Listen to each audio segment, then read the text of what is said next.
To understand the silence left behind, you must first remember the laughter that lived here. James Ducat was 43, a methodical man with hands calloused by service and tenderness in equal measure. When he left his home, his wife Helen folded his coat carefully, smoothing the shoulders as though time itself might crease them. He once told a visitor, "The light is not mine to keep, it is mine to honor." A simple sentence, a lifetime's vow. Donald MacArthur was 40, broad-shouldered, restless, the kind of man who could haul rope and worry at the same time. His fellow keepers teased him for talking to the sea, but he spoke to it softly, like a child who expects a monster under the bed. And then there was Thomas Marshall, 28, a poet disguised in oilskins, a man who carried a notebook more often than complaints. His entries were gentle, aching, prophetic. If the waves could write, perhaps loneliness would finally see its own face. None of them were born for legend. They were born for hearths, meadows, children yet unborn, futures yet unbuilt. Before they handled lighthouse wicks, they handled hope. They shared meals, small luxuries, routines. Keeping the light was their profession. Keeping one another was their lifeline. Isolation on the Atlantic edge wasn't romantic. It was real, bone deep, sighing through stone at night like an unwanted guest.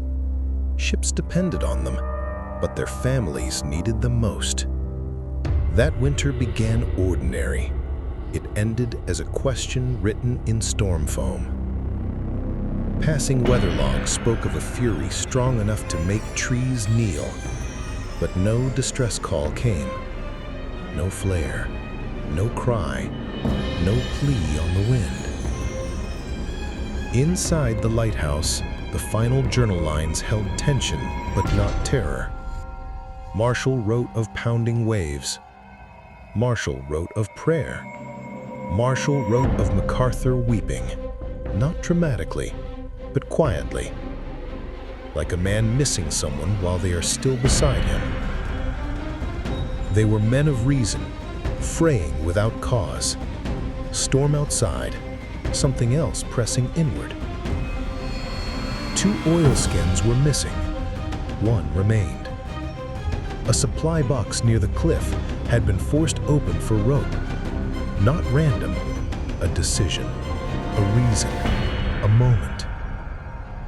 A path led toward the lower landing. The rock stair handrail chains were bent inward, not outward. Not by wave, by hand, by grip, by someone who held on or was held. They must have gone to secure something, but what? The west landing was battered, crates crumpled like abandoned luggage, ropes torn loose, not sliced, pulled free, not severed. No footprints lasted. Storm winds erase quickly here, but grief does not. No bodies, no answers, only absence. On December 26, 1900, the Hesperus reached the island chain. Horn blasts rolled across basalt cliffs. No voice answered back. The landing crew climbed the steps, calling each name in turn. Ducat, wind, replied alone. Marshall, the ocean heaved, like laughter without humor. MacArthur, silence met them, heavy, inhabited. Inside, the scene was orderly but interrupted. A table set for a meal. No hands left to lift forks. Presence unfinished, not shattered. No violence marked the walls. No dramatic trace. Only undone moments. Some said rogue waves took them, but rogue waves take men, not purpose. Telegrams told families with cold formality. Helen read words too small to carry their weight. Hands once smoothing coat shoulders now smoothed only air. Search teams found nothing. Even the sea doesn't return receipts. The enquiry closed without closure. No final word could silence the shape of the unknown. The island Moor beam still turns, steady, unfeeling, reliable. But reliability is no shield from tragedy. Sometimes it is the very stage for it. If loneliness was the storm beneath the storm, perhaps it towered higher than waves ever did. The Atlantic does not battle you, it merely waits. And waiting is its most convincing voice. 3 men never walked into myth. They walked into silence, still wearing their names. Maybe the sea took them. Maybe something met them first. But the heaviest darkness isn't the one that crashes, it's the one that stays quiet and speaks in whispers. Whispers last longer than storms ever will. A beam spins over the outer Hebrides. 3 men stand guard at the edge of everything. Their names were Duckett, MacArthur, Marshall. Not legends, just keepers, husbands, dreamers. One storm night, they walked down the lighthouse stairs, not away from danger, into it. No bodies washed ashore, no letters ever finished. Just chairs that remember, cups that still wait, wind that keeps secrets better than people do. The light still turns. It still warns ships, but it never warned them. The greatest mystery isn't what took them. It's the silence that stayed behind. Because silence can haunt longer than shadows ever could.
The exact size of a human hand, but stretched, as if the fingers were too long. Ethan insisted we follow the tracks. Maybe someone's lost, he said. I didn't argue, not because I agreed, but because something inside me whispered, if we stay here, it finds us. The tracks led into the forest, into the shadows. Branches snapped around us. Birds didn't sing. Even the wind held its breath. Then we found it. A deer carcass, ripped open, completely hollow, not eaten, emptied. Blood crystallized in the snow like black glass. But what froze my lungs was the shape carved into the tree beside it. A tall, stick-thin figure, ribs like branches, mouth open too wide. Ethan touched it. I've seen this before. Where? He didn't answer. We heard footsteps behind us. Slow, crunching snow with impossible precision. We didn't look back. We just ran. I don't remember much of that sprint. Only the sound behind us. Not footsteps anymore. Galloping, leaping. And the laughter. Not human, not animal. Something in between. When we made it back to the cabin, Ethan collapsed by the stove. He wasn't out of breath, he was shaking. He said, I know what it is. The way he said it made the air colder. What? He didn't look at me, just stared at the floor. When Dad disappeared in Alaska, they never found his body. They only found his clothes, torn apart, and tracks like these. That's when the knocking started again. But this time, higher, near the top of the cabin, as if something was climbing over the roof. And then, a voice.